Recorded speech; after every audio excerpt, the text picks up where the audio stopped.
하나님의 말씀을 봅니다. 하나님의 말씀은 누가복음 2장 25절에서부터 34절까지의 말씀입니다. 누가복음 2장 25절에서부터 34절. 이 계시된 하나님의 말씀을 제가 봉독합니다. 에루살렘에 시므온이라 하는 사람이 있으니 이 사람은 의롭고 경건하여 이스라엘의 유로를 기다리는 자라. 성령이 그 위에 계시더라. 그가 주의 그리스도를 보기 전에는 죽지 아니하리라 하는 성령의 지시를 받았더니 성령의 감동으로 성전에 들어가매 마침 부모가 율법의 관례대로 행하고자 하여 그 아기 예수를 데리고 오는지라. 시몬이 아기를 안고 하나님을 찬송하여 이르되 주제여 이제는 말씀하신 대로 종을 평안히 놓아주시는도다. 내 눈이 주의 구원을 보았사오니 이는 만민 앞에 예비하신 것이요 이방을 비추는 빛이요 주의 백성 이스라엘의 영광이니이다 하니 그의 부모가 그에 대한 말들을 놀랍게 여기더라. 시몬이 그들에게 축복하고 그의 어머니 마리아에게 말하여 이르되 보라 이는 이스라엘 중 많은 사람을 패하거나 흥하게 하며 비방을 받는 표적이 되기 위하여 세움을 받았고. 아멘. 여러분, 성탄절을 기다리는 대림절 네 번째 주일입니다. 이맘때가 되면 저는 성탄의 의미를 생각하는 결코 잊을 수 없는 한 사건이 문득 떠오릅니다. 2010년 8월 5일 칠레 광산에서 붕괴 사고가 일어났습니다. 약 70만 톤의 암석과 토사가 갱도를 뒤엎었지요. 그때 당시 광부 33명이 지하 700m 땅속에 매몰되어서 죽을 수밖에 없는 상황이었습니다. 그런데 결과적으로 이들은 69일 만에 모두 구조되었습니다. 이들을 구조한 방법은 원통형 캡슐 때문이었습니다. 먼저 굴착기로 땅을 파고 수직으로 캡슐을 집어넣었습니다. 캡슐의 크기는 약 66cm로 겨우 사람 하나가 들어갈 정도였습니다. 그 캡슐 안에는 사람을 구조하는 데 필요한 산소 공급기, 통신 장비, 조명 장치, 안전벨트 등이 있었습니다. 땅속에 묻힌 33명의 광부들은 그 캡슐을 통해서 하나씩 지상으로 나왔는데 한 명 한 명이 캡슐에서 나올 때마다 온 세계가 환호했습니다. 여러분, 지금 전 세계가 죄로 인해 죽어가고 있습니다. 너무 깊은 곳에 빠져 있었기 때문에 누구도 살릴 수 없었고 살리는 방법도 몰랐습니다. 그때 하나님이 한 방법을 생각했습니다. 그 방법이 무엇입니까? 하나밖에 없는 아들을 세상에 보내는 방법이었지요. 마치 하나님은 땅을 파고 캡슐을 집어넣듯이 그의 아들을 베들레헴 말구유로 보냈습니다. 그 아들에게는 사람을 살리는 모든 것이 있었습니다. 생명이 있었고요, 진리가 있었고요, 영생이 있었습니다. 그래서 그를 믿는 자는 누구나 구원을 받을 수가 있었습니다. 한 사람 한 사람이 구원을 받고 생명을 얻었을 때에 하늘 아버지께서 얼마나 기뻐하셨을까요? 그런데 이때 중요한 것은 땅속에 갇힌 사람들입니다. 그들이 만일 사람들의 구조를 믿지 못하고 낙심한 채 절망 가운데 빠져 있었더라면 사람들이 그를 구조하러 갔어도 아무 소용이 없었을 것입니다. 칠레 광부들을 구제해낸 것은 그들이 가진 지하 700m 속에서 어둠 속에서도 그들이 가진 희망이었습니다. 칠흑 같은 어둠 속에서도 끝까지 희망을 잃지 않는 결과 그들은 절망의 죽음을 희망의 기적으로 바꾸어 놓았습니다. 비록 그들이 땅속에 파묻혀 있는 동안에 태어난 딸의 이름을 희망이라고 지었답니다. 그들을 구제했던 지휘본부의 이름도 희망 캠프라고 불렸답니다.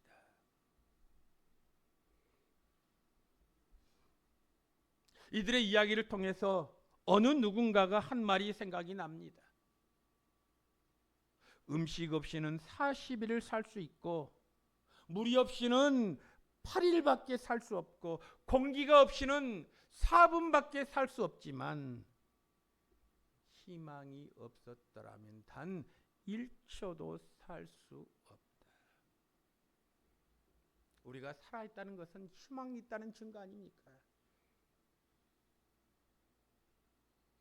파빈이라는 시인이 인간이 살기 위해서 필요한 것이 3가지 있다라고 했습니다. 그 첫 번째 먹을 것, 두 번째 건강, 세 번째 희망이다. 그렇게 그는 말했습니다.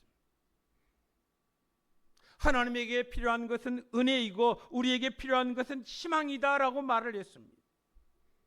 하나님의 사랑하시는 성도 여러분, 이 대림절에 여러분들은 어떠한 희망을 가지고 있습니까?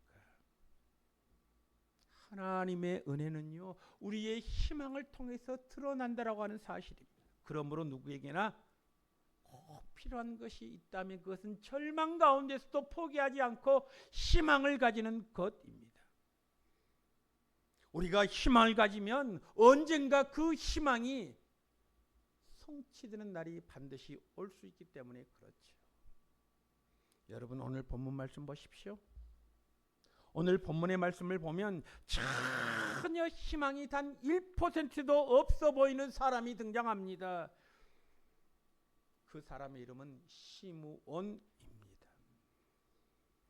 이 사람에게 희망이 없는 2가지 이유가 있습니다. 그 첫 번째 이유는 그때 당시 이스라엘 상황 때문에 그렇습니다. 당시 이스라엘은 로마의 지배를 받고 있었습니다. 이스라엘은 오랫동안 유에스의 지배를 받았습니다. 주전 8세기부터 아수르와 바벨론, 파이르시아, 그리스, 그리고 주전 63년부터는 로마의 지배를 받지 않았습니까? 우리나라도 남의 지배를 받았지만 이스라엘은 수천 년에 걸쳐서 지배를 받았습니다. 그들은 지금 로마의 군사 통치와 폭정으로 고통을 받고 있습니다. 절망 가운데 있습니다. 절망 가운데 있는데 거기다가 이스라엘을 다스리는 헤롯 왕은 툭하면 이스라엘 백성들을 강제 노역으로 동원했습니다. 그러니 얼마나 힘들었겠습니까? 그 고통과 아픔이 얼마나 컸겠습니까? 그 힘든 마음을 우리가 이따 부르겠지만 찬송가 104장에 이렇게 기록이 되어 있습니다. 그 포로 생활 고달파 메시아 기다립니다. 여러분, 포로 생활이 너무 고달팠습니다. 희망이라고는 보이지 않습니다. 너무너무 고달파서 그들은 초상태들로부터 내려오는 말씀을 생각했습니다. 메시아, 우리를 구원할 메시아. 그들은 그 메시아를 기다렸습니다. 이것이 바로 예수님 시대의 백성들의 상황이었습니다. 그러니 시몬에게 무슨 희망이 있겠습니까? 지금 이스라엘은 포로의 압제하에 삶을 살고 있습니다. 그래도 그것은 좀 견딜만 합니다. 그런데 시몬에게 희망이 없었던 또 다른 이유가 있습니다. 그가 나이가 많았기 때문에 그렇습니다. 여러분, 오늘 본문 29절 말씀 보십시오. 이런 고백을 하고 있지 않습니까? 주제여, 이제는 말씀하신 대로 종을 평안히 놓아주시는도다. 예수님을 가슴에 안은 시몬은 이제 네가 메시아를 가슴에 안았으니 죽어도 요한이 없다. 그렇게 지금 말하고 있는 것입니다. 시몬의 나이가 얼마나 되었을까요? 성경학자들은 시몬의 나이를 80이 훨씬 넘은 노인이라고 말을 하고 있습니다. 80이 훨씬 넘은 노인 시몬. 그런데 나라의 사정을 보면 암울하기 그지없습니다. 희망이 보이지 않습니다. 그러니 절망 가운데 있을 수밖에요. 여러분들 가운데 나이가 한 살 한 살 먹어가면서 여러분들은 어떤 생각이 드십니까?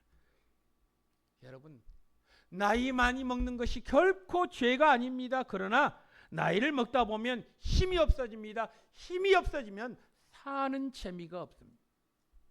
제가 종종 나이 많으신 분들에게 묻습니다. 가장 힘든 것이 무엇입니까? 제가 묻습니다. 나이 드신 분들에게 가장 힘든 것이 무엇입니까? 그러면 나이 드신 분들이 이렇게 말합니다. 건강의 어려움 때문에 힘이 듭니다.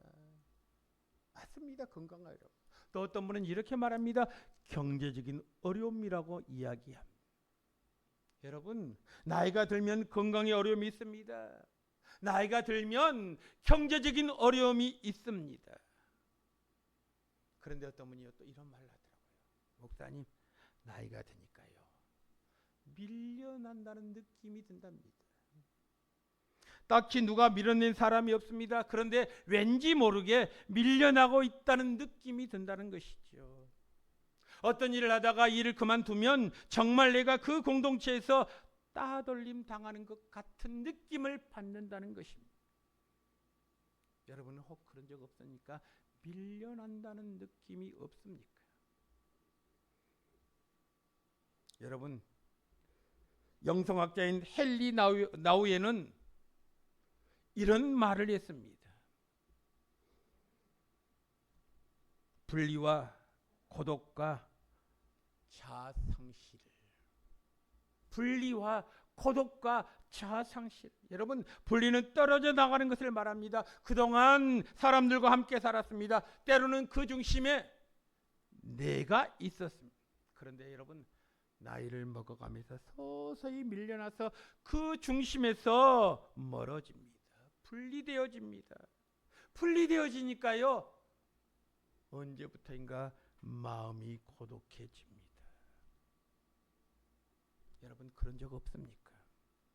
마음이 고독해지니까 우리에게 찾아온 것이 있습니다. 나는 과연 쓸모있는 존재인가? 나는 정말로 끝났는가? 자신의 존재 가치와 자존감에 대한 확신을 조금씩 잃어간다라는 것이죠. 존재 가치와 자존감에 대한 확신이 잃어가면 자상실이 됩니다. 여러분, 자상실이라고 하는 말은 미래에 대한 자신이 없어진다는 것입니다. 미래에 대한 자신이 없어지면 과거에 대해서 집착하게 됩니다. 여러분, 과거에 집착할수록 과거에 내가 했던 일을 집착합니다. 과거에 내가 이것도 있고 저것도 있다. 왜 그렇게 과거를 집착하는 줄 아십니까? 미래에 대한 소망이 없기 때문에 그렇습니다. 그런데 여러분, 우리가 느끼지 않습니까? 과거에 대해서 집착하면 집착할수록 죄책감과 불안과 우울증이 더 커진다는 사실을 말입니다. 그래서 참을 이루지 못하고, 참을 이루지 못하면 반드시 동반되는 것이 있습니다. 무엇입니까? 건강이 나빠집니다. 여러분, 그래서 노인들이 참을 이루지 못하는 그 이유가 무엇 때문인 줄 아십니까? 과거 일에 집착하기 때문에, 현재 만족스럽지 못한 삶 때문에 참을 이루지 못하는 것 아니겠습니까? 그래서 나이가 먹는다는 것은 서럽다라고 이야기합니다. 밀려난다라고 생각합니다. 그런데 여러분, 성경을 읽다 보면 참 재미있는 일이 하나 있습니다. 히브리어에 늙었다라는 말이 없습니다. 여러분, 이 늙었다라는 말로 쓰는 히브리어 자켄이라고 하는 히브리어는요, 늙었다라고 표현되는 것이 아니라 익었다, 성숙했다라는 뜻입니다. 세상의 모든 가치관들은 나이를 젊느냐 늙으냐로 봅니다. 몇 살입니다. 아, 늙었습니다. 몇 살입니다. 아주 젊군요. 그렇게 말합니다. 그런데 성경에서는 젊느냐 늙느냐로 보는 것이 아니라 익었느냐 덜 익었느냐로 봅니다. 그러니까 성경의 개념으로 보면 젊은 것은 좋은 것이 아니라 아직 미성숙한 것, 덜 익은 것으로 표현되고 있습니다. 늙은 것은 낡고 쓸모없는 것이 아니라 성숙하고 익은 것입니다. 여러분, 저는 종종 노사연이 부른 바램이라는 노래를 종종 듣습니다. 그 가사를 다 외우지 못해서 제가 써왔습니다. 내 손에 잡은 것이 많아서 손이 아픕니다. 등에 짊어진 삶의 무게가 온 몸을 아프게 하고 매일 해결해야 하는 일 때문에 내 시간도 없다가 바쁘게 삶을 살다가 걸어왔으니 다리도 아픕니다. 라는 가사예요. 꼭 성경에 나오는 가사 같습니다. 이 작사자가요, 아마 그리스도인 같습니다. 예수 믿는 사람 같습니다. 그런데 여러분, 이 노사연의 바램이라는 그 곡의 마지막을 한번 보실래요? 아주 성격적입니다. 그 마지막이 무엇인 줄 아십니까? 우린 늙어가는 것이 아니라 조금씩 익어가는 겁니다. 여러분, 얼마나 성경적인지 모릅니다. 우리는 늙어가는 것이 아니라 세상적으로는 늙어간다라고 말하지만 성경적으로 보면요, 나이가 들었다는 것은 조금씩 성숙했다라고 하는 말입니다. 조금씩 익어간다라는 그런 말입니다.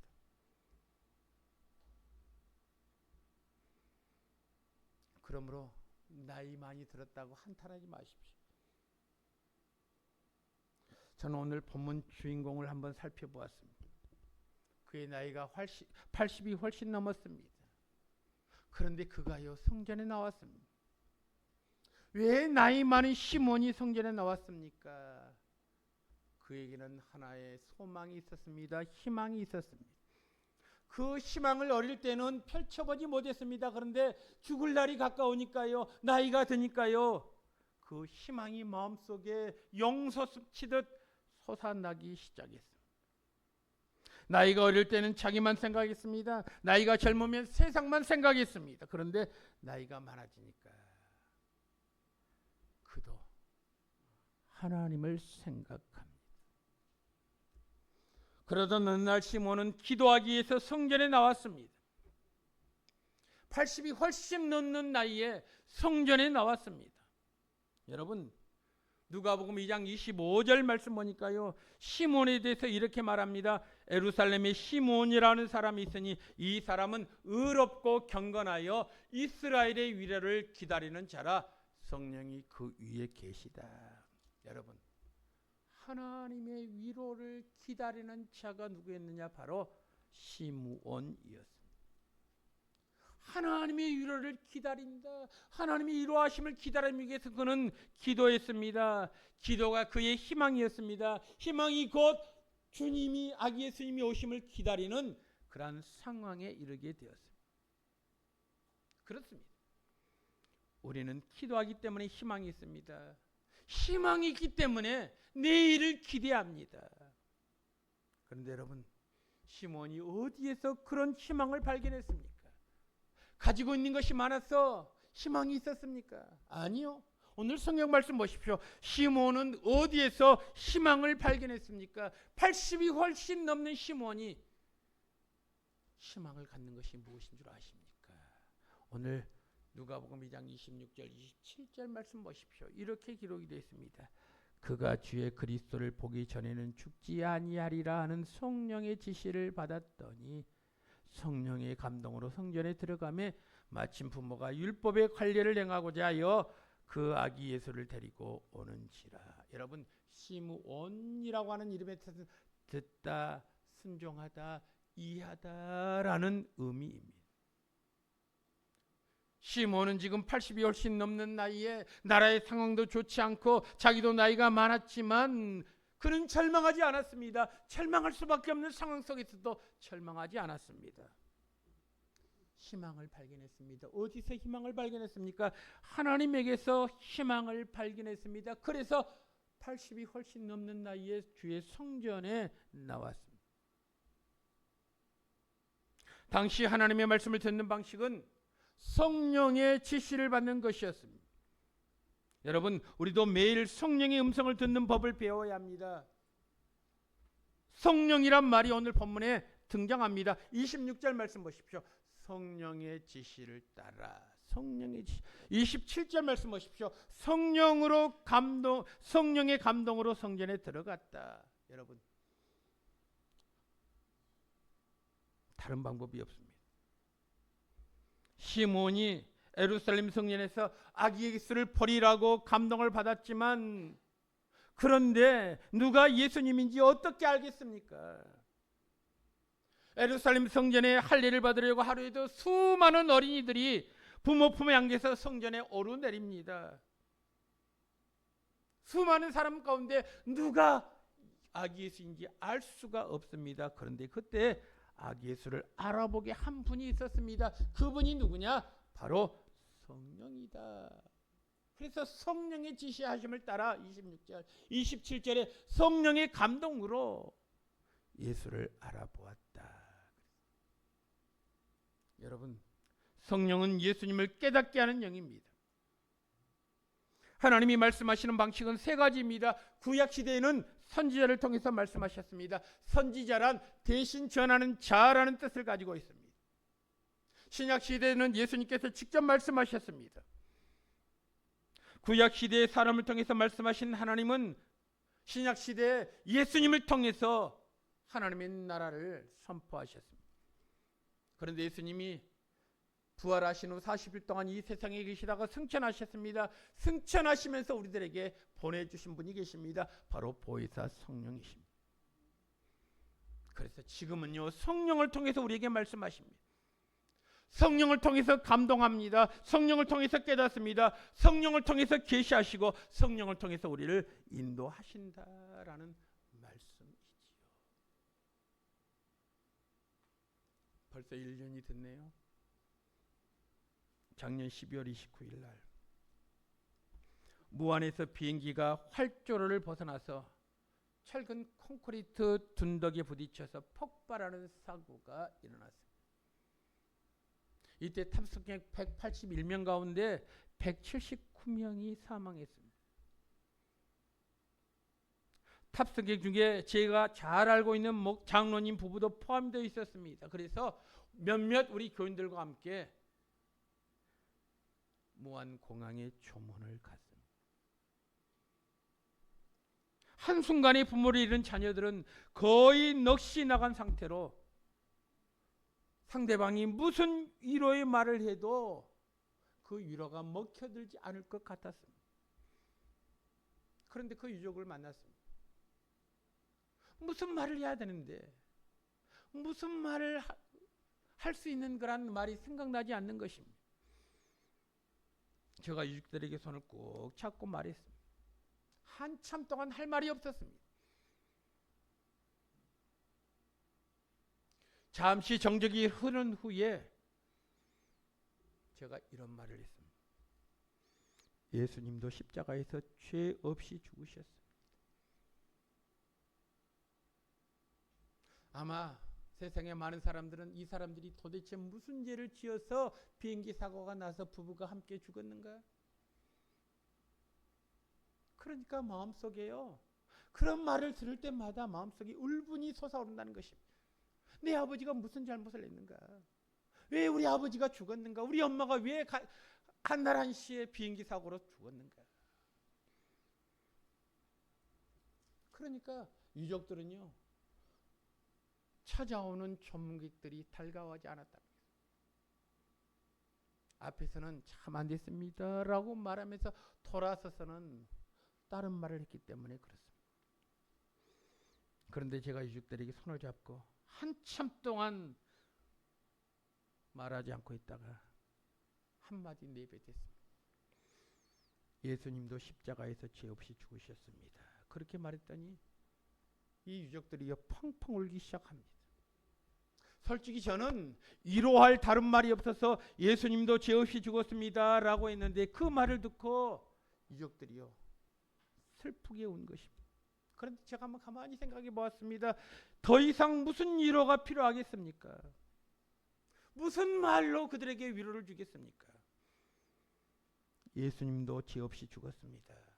예수님도 이유 없이 고난당하셨습니다. 이것처럼 큰 위로가 어디 있겠습니까? 다시 말하면 당신 부모님이 죽은 것은 죄 때문이 아닙니다. 바로 그런 말 아니겠습니까? 여러분, 우리는 무슨 일이 닥치면 누구 죄 때문에 무엇 잘못해서 그런 일이 났다고 생각합니다. 그런데 여러분 결코 그렇지 않습니다. 오늘 성경 말씀 보십시오. 오늘 성경 말씀에 보면 예수님이 우리에게 희망인 이유가 또 있습니다. 그것이 무엇인 줄 아십니까? 예수님이 우리에게 정말 희망인 이유, 소망인 이유가 무엇인 줄 아십니까? 오늘 29절부터 한번 보실래요? 한번 천천히 적어 있겠습니다. 29절 말씀 보십시오. 시몬이 아기를 안고 하나님을 찬송하여 이르되 주제여 이제는 말씀하신 대로 종을 평안히 놓아 주시는도다. 30절 내 눈이 주의 구원을 보았사오니 이는 만민 앞에 예비하신 것이요. 여러분 이 말씀 속에서요 예수님이 우리에게 참된 희망인 이유는 그분께서 우리의 구원자이시기 때문에 그렇습니다. 예수님이 우리의 구원자이시기 때문에 그분만이 우리에게 참 소망이고 참 희망이라는 것입니다. 주님의 구원의 대상은 세상의 모든 사람들입니다. 세상의 모든 사람을 둘로 나누면 믿는 자와 믿지 않는 자입니다. 믿는 자는 예수님이 나의 죄를 위해서 십자가에 죽으신 것을 아는 자요. 믿지 않은 자는 예수님이 나와 전혀 상관이 없는 자입니다. 믿지 않는 자들은 영적으로 어둠 속에 있기 때문에 그들에게 구원의 빛을 비춰야 합니다. 믿는 자들이 해야 될 것이 있습니다. 무엇입니까? 영적으로 어둠 속에 있는 자들을 구원하는 것입니다. 그것을 어둠에서 건져내는 것이라고 말할 수 있겠죠. 흑암에서 건져내는 것이라고 말할 수 있겠죠. 흑암에서 건져내는 것을 성경은 뭐라고 말하는 줄 아십니까? 골로새서 1장 13절 말씀 보니까 이렇게 말씀하고 있습니다. 그가 우리를 흑암의 권세에서 건져내사 그의 사랑의 아들의 나라로 옮기셨다. 여러분 그 아들의 나라로 옮기셨으니 그것이 건져내는 구원입니다. 이렇게 해서 하나님께 나오면 이제 하나님의 영광이 회복되어야 합니다. 그래서 골로새서 1장 19절 말씀 보니까 하나님의 영광이 회복된 것을 뭐라고 말했느냐? 하나님의 충만이라고 말했어요. 아버지께서는 모든 충만으로 예수 안에서 거하게 하시고, 그러니까 1차 구원은 어둠에서 빠져나오는 것입니다. 그리고 2차 구원은 예수님의 빛으로 충만하게 빛나는 것입니다. 이것을 바로 예수님이 하시는 것입니다. 그래서 예수님이 우리의 희망이다라고 말할 수 있겠죠. 여러분 그렇습니다. 예수님은 우리의 희망입니다. 예수님은 우리의 소망입니다. 주님의 말씀이 우리의 삶의 표준입니다. 우리가 무슨 일을 하든지 간에 삶의 표준인 그분에게 적용시키면 됩니다. 지난주에도 제가 말씀드렸는데 찰스 셸던이 쓴 예수님이라면 어떻게 하실 것인가 할 것인가라는 책이 있습니다. 이 책은 우리의 생각과 행동의 모든 근거가 예수님께 있음을 강조하는 책이기도 합니다. 여러분 우리의 삶 가운데서 내가 하는 일 가운데서 예수님이라면 어떻게 하실 것인가 한번 생각해 보셨습니까? 취직시험을 앞두고 피곤해진 사람이 있습니다. 너무 피곤해서 포기하고 싶습니다. 그때 포기하고 싶은 그 마당에 예수님이라면 과연 포기하실까? 한번 생각해 보신 일이 있습니까? 대학을 졸업하고 간신히 회사에 취직했습니다. 그런데 까다로운 상관을 만났습니다. 그때 우리가 문득 이런 생각을 가지면 어떨까요? 까다로운 상관을 만났을 때에 예수님이라면 어떻게 하셨을까? 어느 날 가정에서 사소한 일로 아내와 다투었습니다. 그리고 화가 나서 집을 나갔습니다. 내가 다시 두 번 다시 집으로 돌아오는가 봐라. 큰 소리를 쳤습니다. 그런데 막상 집에 나갔는데 갈 데가 없습니다. 여러분, 그때 우리가 한번 이런 생각을 해보신 일이 있습니까? 예수님이 그런 상황에 놓였다면 어떻게 해결하실까? 남녀간의 분류를 저지르면서 당연하게 생각하는 사람이 있었습니다. 여러분, 그때 예수님이라면 뭐라고 말씀하시겠습니까? 예수님이라면 어떻게 하시겠습니까? 우리가 무슨 일을 앞두고요, 늘 내 자신의 주관적인 생각으로 다른 사람을 봅니다. 그러니까 나는 항상 옳습니다. 상대방은 항상 틀립니다. 그것을 좀 객관화시켜 볼 필요가 있습니다. 그 일 앞에 예수님이라면 이 문제를 어떻게 해결하셨을까? 여러분, 시몬 보십시오. 시몬은 나이가 많습니다. 늙었습니다. 종으로서 삶을 삽니다. 아무런 소망이 없습니다. 그런데요, 그는 주님의 말씀을 붙잡고 삶을 살았습니다. 주님의 말씀을 붙잡고 삶을 살았습니다. 주님의 말씀을 희망을 두고 그가 삶을 살았습니다. 그의 간절한 희망이 이루어졌습니다. 이루어졌을 때 그가 내뱉은 고백의 말을 한번 들어보실래요? 28절 말씀 보십시오. 이렇게 말합니다. 시몬이 아기를 안고 하나님을 찬송하여 이르되. 여러분, 이때 그 시몬의 심정을 이해하시겠습니까? 평생에 걸친 소원을 이루었습니다. 그러니 시몬이 얼마나 행복이겠습니까? 압제당한 민족의 희망, 늙어가는 자신의 마지막 꿈인 아기 예수를 만나보는 것. 그런데 메시아를 가슴에 안았으니 얼마나 감사하겠습니까? 여러분, 성경은 없습니다. 그런데 시몬은 어떻게 되었을까요? 궁금하지 않습니까? 시몬이 어떻게 되었을까요? 성경에는 거기에 대해서 자세히 나와 있지 않습니다. 시몬이 아기 예수를 가슴에 안았다고 해서 나라가 금방 로마로부터 해방되지 않았습니다. 늙은 노인이 갑자기 젊어질 리도 없습니다. 그런데 딱 하나 중요한 것이 있습니다. 그것이 무엇인 줄 아십니까? 시몬이 아기 예수를 안고 미래로 간 것입니다. 내일을 바라본 것입니다. 여러분 어떻습니까? 성탄절을 앞둔 여러분, 여러분의 미래는 밝고 투명합니까? 여러분의 미래는 성공과 행복으로 가득 차 있습니까? 대부분 사람들의 미래는 불확실합니다. 불안할 것입니다. 한 번도 살아보지 않았으니 불안한 것은 어쩌면 당연한 일 아니겠습니까? 대신 저는 이렇게 한번 물어보고 싶습니다. 여러분은 지금 예수님을 희망으로 안고 있습니까? 소망으로 안고 있습니까?